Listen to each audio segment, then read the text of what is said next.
Taigi sulaukėm pagaliau paaiškinimo, ne? Reikia bijoti Gabrieliaus Landsbergio premjero poste. Ar realiai jisai valdys ar ne, jeigu jisai gaus tą postą? Jūs jį pažįstat? Tikras, kad jis bus tikrai daug geresnis ministras pirmininkas negu Butkevičius. Tai yra jaunas intelektualus žmogus, kurio vadovaujama politinė jėga laimi rinkimus. Atrodo, kad taip ir bus. Tai reiškia, kad jisai turi visą teisę, turi mandatą formuoti vyriausybę, jeigu susitars dėrybose. Ir aš manau, kad tai tikrai naujas etapas valstybės raidoje. Ta prasme, kad mes išsivaduosim iš visų tokių mitologijų ir tokio politinio stilistikos, kurią galbūt ir gerbiamas Petras reprezentuoja. Tarkim, iš čia vis tas pensijas vis primenat, bet Gabrielius Landsbergis ir mūsų partijos programoje labai aiškiai parašyta yra tai, kad dabar mes planuojame vidutinę pensiją susijęti su vidutinio atlyginimo augimu. Tai reiškia, kad mes tikimės ir nematom, kad pensija yra dar viena pašalpa, tai yra uždirbtas žmogaus turtas, kuris turi augti. Kuris turi augti daug aukščiau. Nes dabar prie Petro Gražulio ir prie socialdemokratų mūsų vidutinė pensija yra mažesnė už Latvijos vidutinė pensija ir už Estijos vidutinė pensija. Aš vis tik turiu atsiliepti, Lauryno, kai kurios pastebėjimus, kad Gabrielius Landsbergis būtų geresnis premjeras už Algirdą Butkevičių. Laurinai, bet vis tiek šiek tiek pagarbos reikia ir tam tikrai patirčiai. Galų gale Algirdas Butkevičius yra vienas populiariausių ir labiausiai mylimų politikų Lietuvoje. Jis yra populiariausias socialdemokratas. Ir kalbėti tik tai apie vertybės ir apie tai, kaip aš labai noriu pakeisti, neužtenka. Išeidamas Saulius Skvernelis labai aiškiai pasakė: noriu vieno premjero, 14 ministrų. Gali būti premjeras, o ministrų gali būti 3 ir dar kažkiek tai į grupę susiskaldė įtakos, tuo labiau, kad yra formuojamos koalicijos. Savo autoritetu ir patirtim premjeras konsoliduoja ministrų kabinetą. Ar Gabrielius jau tai turi? Dar čia labai laikas parodys. Todėl taip drąsiai teikti, kad jis yra geresnis už einantį pareigas, ministrą pirmininką, nepaisant priekaištų ar klaidų, yra lengvabūdiška. Tai yra tikrai Laurynas to neabejojate ir dauguma socialdemokratų to neabejoja. Aš manau, dėja, tas populiarumas matyt apakino mūsų pirmininką. Ir kai buvo kalbama apie atjautą, visus pagrindinius, ir ką kalbėjo gerbiamas Aloyzas Sakalas, per tą apakimą, nesiklausimą tikrų socialdemokratų nuomonės, prašymus, skatinimus sugrįžti prie socialdemokratinių vertybių, nes, kaip mes pastebėjom, pasitikėjimas ideologija ir poreikio ideologijos niekur nedingo. Tai, kad pasirodė profesionalų partija, mes dar nežinom, kokie jūs profesionalas be abejonės, bet reiškia, taip vadinami profesionalų žinovai, mes nežinom, ką jie darys ir kaip jie darys ir kodėl jie darys, nes tai priklauso nuo vėjo, matyt, gūsio iš kairės ar dešinės, bet šiuo atveju sugrįžkim prie rimtos savikritikos, nes be jos mes nesugebėsime save restauruoti ir sugrąžinti socialdemokratijos ten, kur neturi būti, tai socialdemokratų partijai. Ir aš tikrai nediskutuosiu, ar Gabrielius Landsbergis tinka ar ne. Kaip mūsų politika parodė, kad visi pirmieji politikai atėjo iš niekur. Taip sakant, neturėdami jokios politinės patirties. Gal čia pliusas? Iš dalies, bet aš nenoriu tai diskutuoti, nes iš tiesų kalbėjimas, kad socialdemokratai, kad partija, kuri vadinasi socialdemokratais, nieko nepadarė ir paliko šalį visiškai dugne, tai nėra tiesa. Tai su to aš negaliu sutikti, kad nieko nepadarė. Buvo atlikti visi svarbiausi namų darbai, nebaigti. Problema vis dėlto tai, apie ką aš visuomet kalbėjau, kad lojalumas partijoje turi būti nukreiptas ne į tam tikrą partijos grupę žmonių, o į partiją vieninančią ideologiją ir pasaulėžiūrą. Nes žmonės nori pasitikėti, aš nenaudoju žodį tikėti, nes partijos nėra bažnyčios. Bet be pasitikėjimo politikas, kuris neturi pasitikėjimo, tai jo pabaiga. O jeigu turi, tai jo pradžia. Tai sugrįžkim... Aš žiūriu visą laiką į skaičius, kurie kinta mūsų ekrane, tai pasitikėjimas niekur neišbarstytas. Tai ir dabar, kai mes kalbam apie valstiečius žaliuosius, kurie perima socialdemokratinį žargoną, tai dar kartą parodo, ir jie turi tą pilną teisę, nes nesinaudo tokią galimybę. Žargoną ir konservatoriai naudoja. Jisai ypatingai rinkimų. Nuo ryto iki vakaro. Jie dabar yra labiau net socialdemokratiški žodžiais negu šitie. Gedminai, supraskime vieną dalyką. Rūta, nepasinaudoti kritusio, reiškia, pasinaudoti to žargono, tai politikoje taip nebūna, politikų draugų nėra. Žargonas žargonais, bet mes, pavyzdžiui, su Vilniaus bočiais pasirašėm susitarimą, kuris įpareigojom sutvarkyti pensijų sistemą, kad iš jos nebūtų pervedami pinigai ne tik į pensijų fondus, bet ir į valstybės biudžetą. Ten palūkanos mokamos milžiniškos. Kažkodėl tai nesuprantamas dalykas, reiškia, kad jų socialinė padėtis ir įdarbinimas gerėtų, reiškia, kad jie būtų finansuojami kaip pensininkų organizacija, nepriklausomai nuo tokios kaip ministrės Pabedinskinės geros arba blogos valios. Arba jie kažką tai gero pasakys arba nepasakys apie jos. Jiems reikia numatyti normalų finansavimą, kad jie galėtų atstovauti save, ginčytis, įrodinėti savo tiesas, galbūt ir papramogauti, turi teisę žmonės taip pat, ar ne, kažkur tai išvykti, samdyti ekspertus, jeigu reikia. Lygiai taip pat mes bendraujam su profsąjungomis. Profsąjungos yra labai nusivylę socialdemokratais. Kai aš šneku jiems, aš nesu savo širdėje nei kairysis, nei dešinysis. Aš esu valstybės tvarkytojas, taip aš įsivaizduoju, reiškia, kur ekonomiką ir finansus reikia sutvarkyti taip, kad būtų subalansuotos visos sistemos, kad būtų atsvaros mechanizmai. Jūs neturite jokių įsitikinimų, vertybių?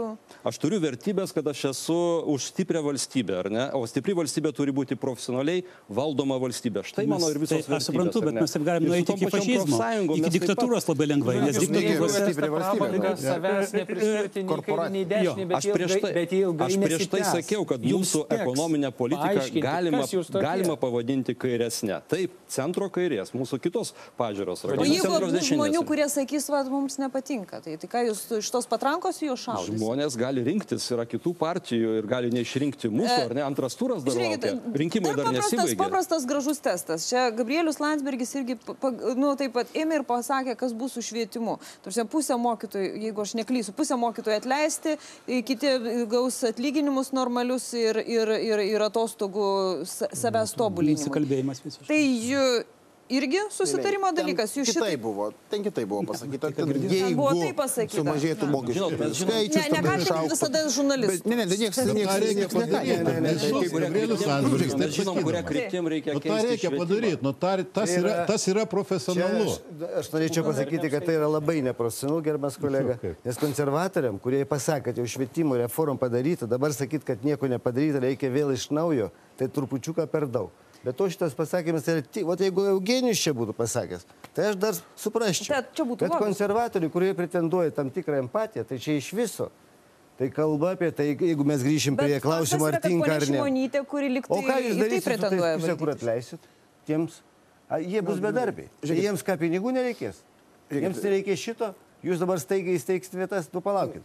Čia yra vaikiškos kalbos per rinkimus. Gyvenimas bus gal priminti jūsų geriausio ministro pirmininko pareiškimus apie tai, kad kažkas kažkokios profsąjungos dirba Rusijai, panašiai. Ar jūs padarėte iš tikrųjų švietimų reformą, apie kurią jūs gyrėtės 12 metais, ar ne?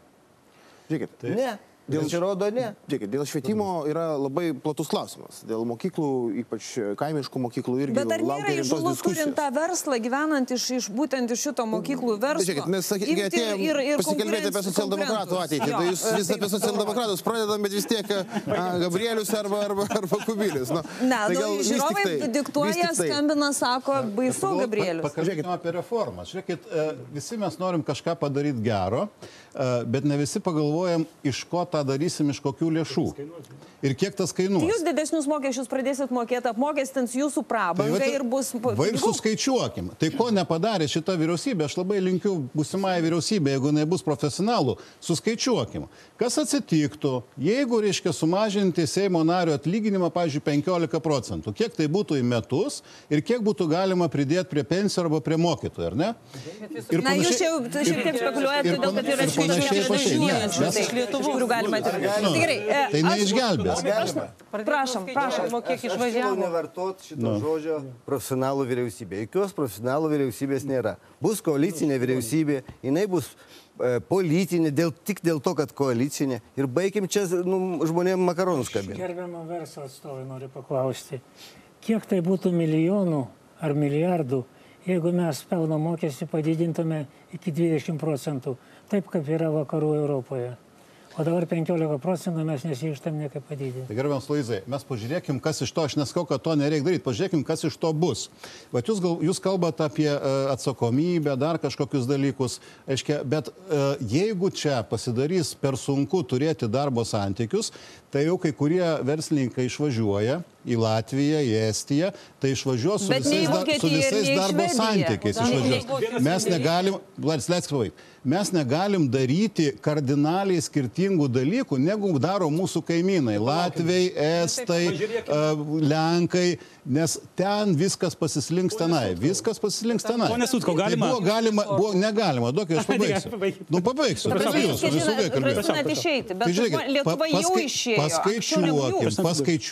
Paskaičiuokim, kas bus.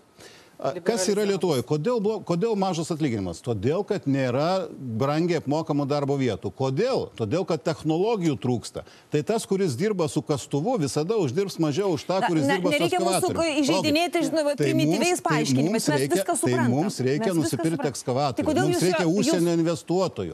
Tai tam, kad ateitų užsienio investuotojai, jiems turi būti palankios čia sąlygos. Jeigu nupirko, reiškia, Giraitės vaiduoklį užsienio investuotojas, tai tegul griauna, ar ne, o nerodykim savo ambicijų.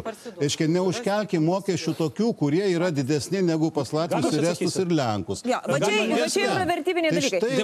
Pažiūrėkim, galima. Nes kitaip Stasys Jakeliūnas per pertrauką pasakė vieną dalyką. Kaip jūs socialdemokratus pavadinot? Žiauriai. Žinot, kartais Luizas Sakalas minėjo, kad socialdemokratai neva vykdo neoliberalistinę politiką ir ideologijos laikosi. Iš tikrųjų, aš ten jokios ideologijos neradau.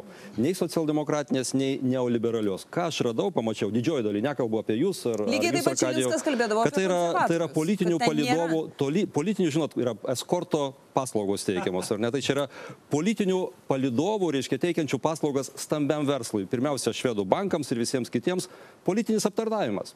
Štai kame esmė šitos partijos yra, ne? Ir tai yra labai gaila, nes aš atėjęs dirbti tikėjausi, padarysim pertvarką. Premjerui nuo pirmų mėnesių siūliau sutvarkyti pensijų sistemą, mokesčių sistemą. Nieko nesėmė, visko bijojo, reiškia, ir žiūrėjo, iš kur vėjas papūs, ar ne? Kas ką pasakys. Ir pirmiausia, jis žiūri į tai, kas turi prieimą prie viešosios erdvės. Profsąjungos, žinot, pensininkai, jie neturi labai aiškaus išėjimo į viešą erdvę. Jiems to reikia. Kas šneka, atsižvelgiama į tas nuomonės. Bet gerai, tvarkoj. Tai sutvarkyt mokesčių sistemą. Jūs susitarsit ten padidinti, pavyzdžiui, kas buvo pasakyta, iki 20% pelno mokestį? Tėvynės sąjungos pažiūrėjau mokesčių dalį, fiskalinę dalį. 80% nuostatų ten sutampa. Nežinau, ar visa kita sutampa. Tikriausiai ne, yra skirtumo. Bet ką aš matau, tai yra žmonės, bent jau dalis tikrai mąstantis, atsakingi žmonės. Ir aš manau, kad su jais galima kalbėtis. Pas socialdemokratus, bent jau dirbdamas Butkevičiaus patarėjų, aš neturėjau su ko kalbėtis. Aš su Luizu Sakolu diskutavau apie mokesčius. Ta prasme, jūs buvot pilnas vilties, kai ėjot ir labai greitai nusivylėt, nebus? Taip. Su Luizu Sakalu mes diskutavom apie mokesčius, reiškia. Ten nei su ministru Šadžium, nei su Butkevičium apie mokesčius negalėjai diskutuoti, nes nebuvo kompetencijos. Įdomus labai dalykas, įdomus dalykas ir ponė Sutkau, ir pagalvokime visi kartu čia, kaip atsitiko, kad išvažiavo 800 000 žmonių į šalis, kurie yra aukšti mokesčiai, reiškia, turtuoliams, darbo santykiai sutvarkyti taip, kurios mums čia reikėtų svajoti, aš turiu omenyje Skandinaviją. Taip nėra. Bet tie žmonės ten nuvažiavę, jie nori mokėti. Jie nori mokėti aukštus mokesčius, nes kitaip tu negali finansuoti. Tai balansas yra, žinoma, balansas yra tarp poreikio turėti konkurencingą ekonomiką, bet tuo pačiu socialinis draudimas žmonių, jie pasiruošia mokėti. Nėra taip, kad žmonės nenori mokėti už savo draudimą. Žinot, kame skirtumas yra, esminis skirtumas. Paslaugų, viešųjų paslaugų kokybė, pradedant pasitikėjimo valdžios institucijomis, kas irgi yra paslauga, švietimo kokybė, konkurencingumas tos pačios švietimo Skandinavija ir pas mus yra radikaliai skirtingi. Galbūt verslas ir būtų linkęs mokėti didesnius mokesčius, jeigu iš švietimo sistemos gautų specialistus, ar ne, kurie pasirengę būtų dirbti. Kol kas to nėra. Bet jūs paskaitykite, yra, man atrodo, visiškai nebloga rubrika Delfi, kur migrantai rašo laiškus. Taigi jie labai aiškiai pasako, gerbiamas Sutkau, kad ne vien tik tai atlyginimai ir jų didelis esmė. labiausiai žaidžia mūsų darbdavių požiūris į juos kaip į žmonės, kaip dirbančiuosius. Vakas labiausiai žaidžia. Net dažnai jie ten išvažiuoja, jie gauna net ir gal kartais ir mažesnį arba panašų atlyginimą. Grįžtam prie Butkevičiaus ir dalyvavimo vyriausybėje. Tipiškas laiškas emigrantas nuvažiavo į Norvegiją, užsidirbo daug pinigų, grįžo į Lietuvą statybose, dirbo, įsteigė nedidelę savo statybos firmą. Ir jisai rašo, manęs užlugdė mokesčiai. Nes sako, aš tai gaunu užsakymų, tai negaunu užsakymų, o darbuotojų negaliu nei atleisti, nei naujų priimti. Algas vis moku, mokesčius vis moku. Nu, nereikia verkti, dabar statybose dirba, du metus padirbo, jūsų valia ukrainiečiai. Žmonės įsivaikščiojo ir vėl visi grįžo ten, iš kur atvažiavo, turėjo Norvegiją. Štai reiškia, ką reiškia sovietinio tipo darbo santykiai. Yra pritaikyti 5000 darbininkų gamyklų. Mokate vienus mažiausių Europoje mokesčių, kaip verslas. Nesvarbu, kad tu esi turtingesnis ar neturtingesnis.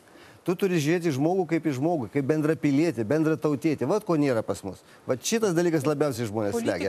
Ne viską galima sureguliuoti mokesčiais. Jūs galvojat, susišnekėsim, nesusišnekėsim, kairė sudės, susitarsim, nesusitarsim. Visų pirma, politikai turi susitarti su nevyriausybinėm organizacijom, su visuomenė pradėti šnekėti, o ne tarpusavę vėl tartis, eilinį kartą perstumdyti kėdes, kol politikai to nesupras, istorija kartosis. Vėl sėdėsime ir vėl diskutuosime tais pačiais klausimais. Visiškai teisingai, aš sakyčiau, kad net darbo kodekso nesėkmė, kuris dar nedirba, bet ir negalioja, net netame yra. Nesėkmė yra tame, kad nebuvo sugebėta susitarti realiai trišaliai taryboje. Nors mums visą laiką tai buvo, sakom, taip susitarsim, žiūriu, vakare vėl profsąjungos sako, kad ne. Tai vat, kodėl mes nesusitarėm, aš negaliu pats iki šiol paaiškinti. Kai aš buvau premjeru, man pačiam reikėjo vesti dėrybą su švietimo profsąjunga. Ir galų gale mes nusprendėm ir pakelt atlyginimus, ir ilgalaikiai buvo mokytojų atlyginimų kėlimo strategija ir panašiai. Vat čia ne pats kodeksas kaip kodeksas. Jo dar niekas nepajuto. Susitarti reikėjo. Gerai, bet jūs galite pasakyti, kaip čia toliau. Lietuvoje nėra profsąjungų. 8% darbuotojų priklauso profsąjungoms ir iš tų 8% turbūt kokių daugiau negu 60% valstybiniam sektoriui, policininkų profsąjungos ir visokios kitokios. O kodėl nėra? Todėl, kad profsąjungų lyderiai nedirba. Todėl, kad mes turim posovietinį darbo kodeksą, kuris yra nelankstus ir neleidžia susitarti. Tai ar galima įrašyti, palauk, vieną minutę, ar galima įrašyti į kodeksą, kad išeidamas savo norų iš darbo, darbuotojas turi gauti 2 mėnesių išmoką. Jis išeina iš darbo savo norų, gauna pensiją plus 2 mėnesius, ar ne? Ir tai nustatyta įstatymu. Tai va dėl tokių dalykų turi tartis kolektyviniai sutartyje profsąjungos, ar jiem ten ordiną duoti, ar auksinį parkerį, ar 2 mėnesius atlyginimą. Bet kai tas įrašo į kodeksą... Bet mes dabar kalbame ne apie darbo... Tai štai kodėl nėra profsąjungos. Aš girdėjau, jūs per reklaminę pauzę sako, palikit ramybėj, pašnekėjot ir palikit ramybėj darbo kodeksą. Ką jūs darysit darbdaviai, jeigu jie nepaliks ramybėj darbo kodeksą? Tai žinot, yra Tenerifėje nebrangių bungalų, tai... Jūsų vieta tuščia nebus. Taip ir padarysim. Verslininkais išvažiuos kiti į vietą. Aš padiskutuoju su kolegom, aš girdžiu tokių minčių, žinokit, anksčiau aš to negirdėjau. Dabar aš tą pradedu girdėti. Tas mane neramina. Ir čia iš ne vieno girdžiu. Kažkas Londone gyvena, kažkas reiškia į Estiją keliauja. Šnekame su pensininkais, šnekame su profsąjungos, su visais mes diskutuojam ir normaliai argumentuotai diskutuojam. Labai gerai. Galima surasti sprendimus. Mes neįtraukiam žmonių, neįtraukiam organizacijų, neįtraukiam tų pačių darbdavių. Darbdaviai susiskaldė. Tai mes už tai, kad būtų stiprus darbdaviai, stiprios profsąjungos, profesionali politika ir specialybės prasme ir kompetencijos prasme kaip politinio valdymo atstovai, ar ne? Ir tada galima diskutuoti. Bet jūs turėsite greta, pavyzdžiui, Karbauskį. Ir jau iš jūsų flango jau yra labai smarkiai kalbama apie tai, na, teisybė, ne? Tai yra stambus žemvaldys, buvęs, nu, ta prasme, įpėdinis irgi lygiai toks pats. Jo? Jo? Jūs to... Taigi, palaukit, konservatoriai nori atkaltinti. Ta prasme, žmogus ir kaip jūs su juo susitarsit? Jūs jau jį kritikuojate.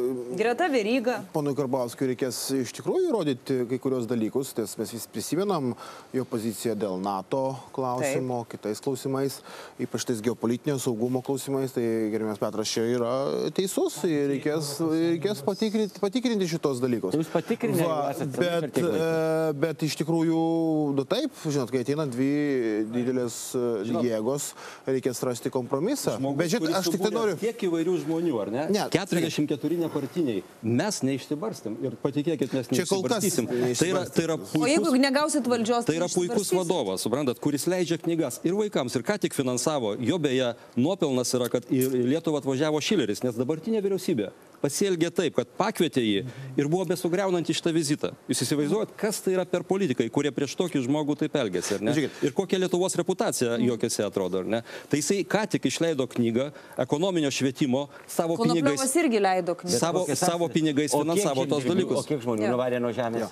Bent vieną bylą man parodykit. Aš tai manau, kad jūs penki žmonės, ūkininkai, žemės ūkio bendrovių pirmininkai, bet sako, bijom. Žinot, aš jo neatstovauju. Tegu eina į teismą ir aiškinasi, suprantat, aš negaliu žinoti tų dalykų. Mes tikrai, žiūrėkit, turėsim daug iššūkių. Bet jeigu jūs sužinosit šitos dalykus, jeigu jūs sužinosit ir jeigu tie žmonės ateis... Ir tai normalu, jeigu vienas žmogus kalba apie 50 000 hektarų turi. Aš gerbiu teismo sprendimus. 70 žmonių visą Lietuvą valdytų. Aš gerbiu teismo sprendimus, o čia yra plepalai kol kas. Kol kas yra tuščios kalbos. Ar tai yra plepalai, jeigu pagal įstatymą nei vienas žmogus negalėjo, nei fizinis, nei juridinis asmuo negalėjo turėti daugiau kaip 1000 hektarų nuo pat Lietuvos atsikūrimo. Ten keičiasi skaičiai. O šiandien turi 50 000 hektarų, apeidamas įstatymus, gudraudamas, įsigijo šitokią žemę. Tai ką čia kalbėti? Jūs Seimo narys, ne aš kol kas, ar ne? Bet aš nesu prokuroras. Aš nesu prokuroras. Ir jūs žiūrit, kaip jų laikomasi. O koks jūsų, ta prasme, šitoje vietoje yra tabu, ne?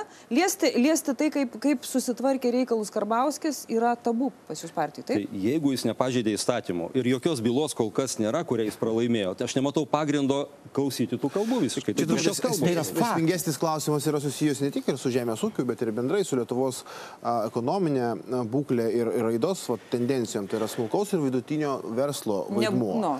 Tai mes dažnai kalbam, kodėl Lenkijoje visur krizė pieno supirkimo kainų, ne? Bet Lenkijoje vis tiek moka daugiau, net Lenkai atvažiuoja į Lietuvą susipirkti. Todėl, kad ten yra stiprus kooperatyvai, stipri kooperacija, smulkus ir vidutinis verslas turi tam tikras modelį sukurtą. Pas mus kol kas nėra ir tame ir esmė socialdemokratai tiek valdžioje, kaip jūs vairavot šitą valstybės vairą. Ir kur impulsas smulkiam vidutiniam verslui? Ir ponas Jakeliūnas, jūs pavadinot juos eskorto partija. Bet ar jūs nesat elementarus Karbauskio eskortas? Aš? Jūs visi. Pažiūrėsim po savaitės ar po mėnesio, suprantat. Tikiuosi, kad ne, bet spręs rinkėjai, spręsit jūs iš mano veiksmų ir darbų. Ir tikrai pono Jakeliūno lūpomis šneka ir daug ir tam tikros nuoskaudos. Pamatyti darbo bendro su premjeru, kai nerado bendros kalbos, tai yra visiškai premjeras yra melagis ir įstatymų pažeidėjas. Tai yra faktas. Dėl to aš ir išėjau iš tikrųjų. Aš apie tai ir kalbu, kad tai yra daug asmeniškumų ir kai kurie pareiškimai yra labai skambus, tai kaip apie eskortą ir kitus dalykus, aš manau, tai peržengia tam tikros politinės etikos ribas. Mes patys labai savikritiškai žiūrim į daugelį dalykų ir kai kurie sprendimai trūksta juose socialdemokratijos, bet šnekėti apie tai, kad partija yra aptarnaujanti stambų kapitalą, aš manau, yra per daug, gerokai per daug, ponas Stasy. Tai ne tik Lietuvos problema, beje. Pradedančiam politikui vis tik tai galėtų būti gera pamoka, vis tik tai, kad tokie skambus pareiškimai apskritai neleidžia vystyti normalių politinių bendravimo santykių. Šiandien jūs ant bangos, šiandien mes priversti teisintis, bet mes persitvarkysim, grįšim po 4 metų savo ruoštų, jūs dar turėsite progą įrodyti, kad jūs nesate eskortas. O kai pamatysite, kad ne dėl visko įmanoma susitarti ir kai kur reikia parodyti stuburą ar vertybės, atsisuksite savo lyderį. O lyderis sakys, susitarti reikia. Ką tuomet darysite? Kokį stuburą rodysit? Kas tada bus eskortu? Ir mes tos dalykus dar pamatysim. Šiandien jūs labai garsiai kalbate. Pažiūrėsim, pagyvensim. Skirtingų žmonių su 46 skirtingom mintim ir idėjom. Vienoje pusėje, kitoje pusėje turime konservatoriai, kur susiskaldė dvi dalys, nes viena su Gabrieliu Landsbergiu nori būti šiuolaikinė nuosaikia konservatorių partija ir daug dėja, kad taip atsitiktų. Bet, reiškia, konfliktas yra garantuotas ir viduje, ir jūsų viduje, ir tarpusavėje. Mes žinoma palauksim, pamatysim. Labai apgalestauju, sekundėlę, labai apgalestauju, kad mes traukiamės, yra pagristai, klaidos yra, reiškia, nepateisinamos, bet jos padarytos, bet aš noriu pasakyti, kad kairioji partija... Didžiausias dalykas, kad pripažįsta klaidas socialdemokratai. Kairioji partija niekur nedingo. Yra galimybė. Kairioji partija niekur nedingo. Ir atsiprašo žmonių. Po 4 metų sugrįšim. Bet jie jau seniai rieda žemyn. Taip, Gediminai, kaip vis dėlto čia bus dabar? Ar bus žmonių, kurie drįs pasakyti, vat, mes matom patį spaudimą rinkėjų. Rinkėjų spaudimas yra, sociologai mes jais netikim, bet vis tiek žmonės jiems yra sakę, kad jie nori, kad liktų tie patys valdžioje, tik tai ateitų valstiečiai. Vienas valstietis labai piktas ant Butkevičiaus, bet gal kiti nelabai. Tai bus tam tų žmonių, kurie pasakys, pasėdėkim šone, duokim kitiems pavairuoti. Aš manau, kad valstiečiai neišvengiamai turės būti kairiajam flangė, kairiojo centro, kaip jie vadina. Aš centrizmo aš jokio nepripažįstu. Centrizmas yra šioks toks oportunizmas, kada bandai prie visų prisitaikyti. Bet blogiausia Lietuvoje, matot, kas yra? Kad mes visada neįvertinam, nueina valdžia, tai reikia ją sumalt, nieko čia nepadaryta ir taip toliau. Taip pat lygiai elgėsi konservatoriai. Kodėl mes turim 3 kart brangesnį terminalą? Todėl, kad sakė, kad mūsų buvo blogas. Kad pigesnis būtų blogas. Antrą kartą girdžiu terminalą. Dabar konservatoriai. Paklausykit mane. Jūs pardavėt Lietuvos dujas EONui ir Gazpromui ir nuo to laiko mes mokėjom didžiausias dujų kainas visoje Europoje. Šiandien mes mokam daug mažesnės kainas už dujas, nei tai darėm prie socialdemokratų. Aš noriu aptarti jūsų lyderį. Dabar įsivaizduojat, konservatoriai sako, kad jie... Skirsim, gerbiami žiūrovai, o jie čia pasimuš. Aš jums papasakosiu, kai čia buvo per tą pertrauką.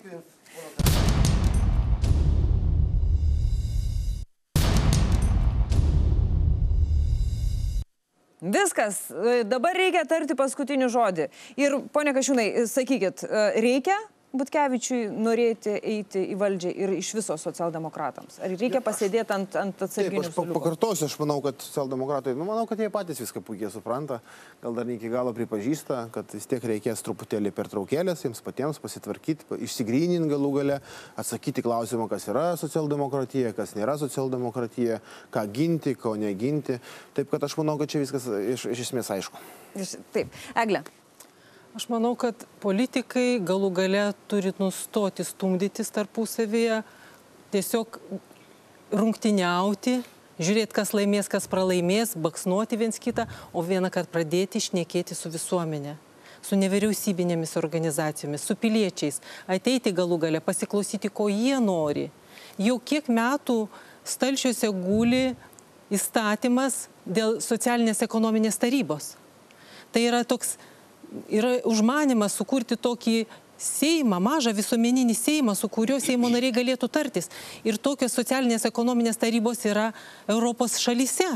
Seimas ne taip surenka pačius protingiausius proto bokštus, kurie pasižiūrėjo lubas ir galbūt į pramonininkus dar žvilgterėje priima įstatymus. Visur politikai tarėsi su visuomenė. Ir tik tuomet, kai pas mus politikai pradės šitaip galvoti, mes galime tikėtis kažkokių permainų. Pone Butkau, tai jūsų organizacija jau, aš taip supratau, turi, kas juos atstovaus 4 metus. Kaip sutartis pas mus ne tik tai su, vienu žodžiu, ne tik su valstiečiais, bet mes siūlėm ir visiems kitiems sudaryti. Ir kiti pasakė, ne? Svarstė su Puteikio koalicija, kai kas pareikalavo irgi iš mūsų bočių sudaryti.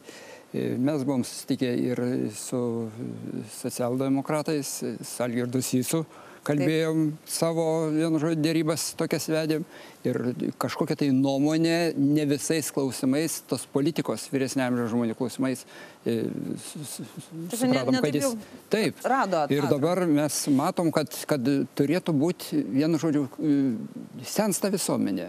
O vyresniam žmonės absoliučiai nepajungiami. 6% tik tai virš 65 metų dirba pas mus. Islandijai 36 procentai, Vokietijoje kitur 2-3 kartus daugiau. Tai Butkevičiui reikia tam, kad tęstinumas būtų visų tų... Nu, kad būtų vyresnio amžiaus žmonės labiau jungiami į visuomenę. Tai ar reikia Butkevičiui įeiti valdžią? Dabar paprastas klausimas. Kaip jūs patarsite? Žinot, mes ne politikai. Mums reikia geresnių sprendimų vyresnio amžiaus žmonių atžvilgių. Tai vat mes ir... Per rinkimus visi politikai, žinot. Mes į 12 partijų išsiuntinėjom pensininkų reikalų tarybą. Taip? Išsiuntinėjo į 12 partijų savo pasiūlymus. Būtent dėl antros pakopos fondų, dėl visą kitą. Atsakė tik tai 3. Keliūnas, Valstiečiai, Lenkų rinkimų akcija ir Puteikis. Visi kiti tyla. Pone Jakeliūnai, jūs matot Butkevičių toj pačioj koalicijai, nepaisant jūsų ten tų asmeninių santykių? Na, nežinau, gal įžeidžiau, ką nors su to žodžiu, čia ekskortas, bet premjero... Bet mes jums atsakysime. Premjero kaip Butkevičiaus aš nematau, bent jau savęs tokio vyriausybėje neįsivaizduoju. Jeigu jis bus kažkur tai dirbs, reiškia, ar Seime, ar panašiai, gali būti tokie sprendimai, jeigu socialdemokratai pradės vykdyti arba bent jau dirbti socialdemokratinę kryptimi, tai mes to sąlyčio taškų tikrai surasim. O kokie ten sprendimai jų bus vidiniai, tai čia jų reikalas. Mes, suprantat, negalim diktuoti arba nurodinėti, kokie vadai turi būti.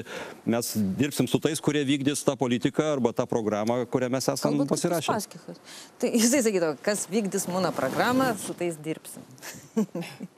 Žiūrėk, Rūta, ką aš noriu pasakyti. Pats sėdi socialdemokratai. Taip. Jie pripažįsta, kad trūksta socialdemokratijos. Klysti žmogiška, nuodėmė pasilikti velniška, bet jie mato klaidą. Ir jie pataisys tą klaidą. Bet žiūrėk, jis pats sėdė krikščionis demokratas. Niekada negirdėjau nei Kubiliaus, nei vieno konservatorius, nors krikščionio demokrato, kad jie atsiprašytų tautos už savo padarytas skriaudas ir nusikaltimus tautai. Gal norit pasinaudoti progą? Yra daugiau socialdemokratų pusėje.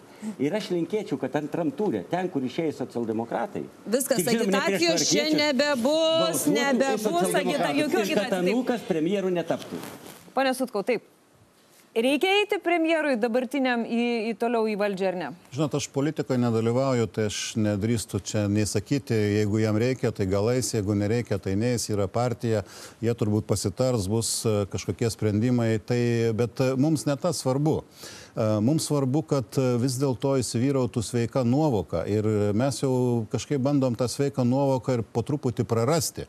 Kalbėdami apie kažkokius tai menamus dalykus, jautrumas, nejautrumas, panašus dalykai, tai yra labai svarbu. Tai yra labai svarbu, bet visą laiką pasakius A, reikia pasakyti B, C, D ir taip visą abėcėlę iki galo. Tai čia yra tam tikras profesionalumo elementas yra. Ir kodėl aš sakiau pradžioj, kad premjeras pralenkė laiką? Taip, jis pralenkė laiką, nes jis pažiūrėjo į priekį keletą raidžių ir pamatė, kas bus po 4 metų, jeigu išliks posovietinis darbo kodeksas. Taip, daugeliu žmonių tas patiktų, palikim, dar padidinkim, dar kažką padarykim, reiškia, bet jeigu norim į priekį, reikia į priekį ir eiti. Tai ta vyriausybė, kuri eis į priekį, tai jinai ir turės ateitį. Ta, kuri grįš į posovietinę epochą, neturės. Pone Kirkilai, iš tikrųjų jautrumas, atjauta yra niekai ir tušti žodžiai? Ne, aš nemanau. Priešingai, Skandinavijos šalių sėkmė tame yra. Ten ne tik tai mokesčiai ir dar kas nors. Ten politikai ir visuomenė, ir nevyriausybinės organizacijos, ir darbdaviai beje. Niekas ten neįsidirbinėja, nesidemonstruoja savo didžiulius turtus ir tuo pačiu metu moka minimumą savo darbuotojams. Tai yra visiškai skirtingai. Ponas Butkevičius gavo tokį, sakyčiau, tokį dviprasmišką komplimentą, kad jisai pralenkė laiką, būdamas įtiko, nebuvo nejautrus. Ar jūs jam pasiūlysit kaip nejautriam iš tikrųjų ir partijai pasidėti? Aš nemanau, kad jis yra nejautrus. Kaip tik labai jautrus žmogus yra čia, žinot. Nu, aš nežinau, ar savo. Čia labai svarbu, kada tave pagirs, ar pradžioj dienos, ar pabaigoj dienos. Va čia svarbu yra. Tai kaip čia bus? Kaip čia bus? Ar jūs eisite į valdančią koaliciją? Nes rinkėjas liktai ir norėtų jūs ten matyti. Ir sociologams sakė, ir va dabar žmonės balsuoja didelę persvarą už tai, kad Butkevičius liktų. Aš pasakysiu taip, su koalicijos formavimu po šitų rinkimų visko dar bus. Klausimas, ar socialdemokratams iš tikrųjų reikia Čia klausimas patiems kaip partijai. Bet faktas, kad žmonėms reikia socialdemokratinės politikos, tai čia yra visos partijos, gal išskyrus liberalus, tą pripažįsta.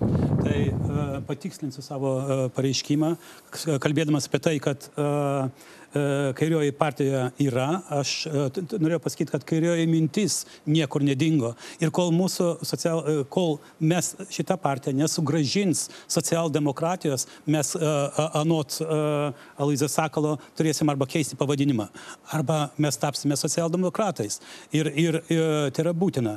Ar reikia likti mūsų pirmininko poste, tai kiekvienoje civilizuotoje partijoje žlugimo ir dar tokio didžiulio fiasko, ko neturėjo, socialdemokratų partija niekuomet neturėjo, tai bus priimtas, manau, civilizuotas sprendimas.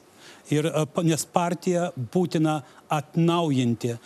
Mano pabrėžimas ne atjauninti, bet atnaujinti. Ar tai bus jaunas žmogus ar kitoks, bet tas žmogus turi būti socialdemokratas. Kaip jūs patarsit? Jūs esate socialdemokratų garbės pirmininkas. Jūsų gal išgirs? Jeigu socialdemokratų partija atsisakys neoliberalizmo, tai Butkevičius gali, reiškia, tada eiti ir ministrus ir vykdyti naują socialdemokratų politiką. Jeigu neatsisakys, tai manau, kad Butkevičiaus likimas bus, kaip sakoma, suskaičiuotas dienas. Pone Paluckai, ar galima tikėtis, kad jūs vis dėlto mesit iššūkį ponui Butkevičiui? Jėgos tikrai nelygiavertės. Algirdas Butkevičius yra ne tik mūsų partijos pirmininkas, bet jis visų pirma yra vienas populiariausių šalies politikų. Bet šios dienos klausimas yra šiek tiek kitas. Mes turime dvi pačias, mano manimu, svarbiausias užduotis. Pirmas dalykas - išsiaiškinti, ką mes atstovaujame, nes per šios rinkimus tikrai stipriai išbarstėm savo bazinį, galbūt elektoratą, jeigu taip galima pasakyti, silpniausius dirbančiuosius, aplinkosaugininkus, kitus dalykus. Ir antras dalykas, be ko mes tikrai neįsiversim, tai nutraukti vis tik tai tą, matyt, valdžios naštos padiktuotą savizoliacinę politiką, partijos savizoliacinę politiką. Mes šiandien girdėjome daug priekaištų iš nevyriausybinių organizacijų, visuomeninių grupių, kad, sako, mūsų socdemai negirdi, todėl rinkimų rezultatai yra logiški. Tai mes nesam valdžios partija, mes galim pabūti ant atsarginių žaidėjų suolelio, pabūti opozicijai, nuo to tikrai niekas nesugrius, o Algirdas Butkevičius tikrai nedings. Jis yra mūsų politinis stambus veikėjas ir jisai savo ruoštų dalyvaus politikoje kartu su Socialdemokratų partija ir ateinančiose įvairiuose formatuose. Ačiū Jums labai, ačiū žiūrovams, kad žiūrėjote, kad labai norėjote šiandien patarti Algirdui Butkevičiui. Aš manau, kad jisai Jūs išgirdo. Ar paklausys, čia jau kitas reikalas. Susitiksime po savaitės, viso gero.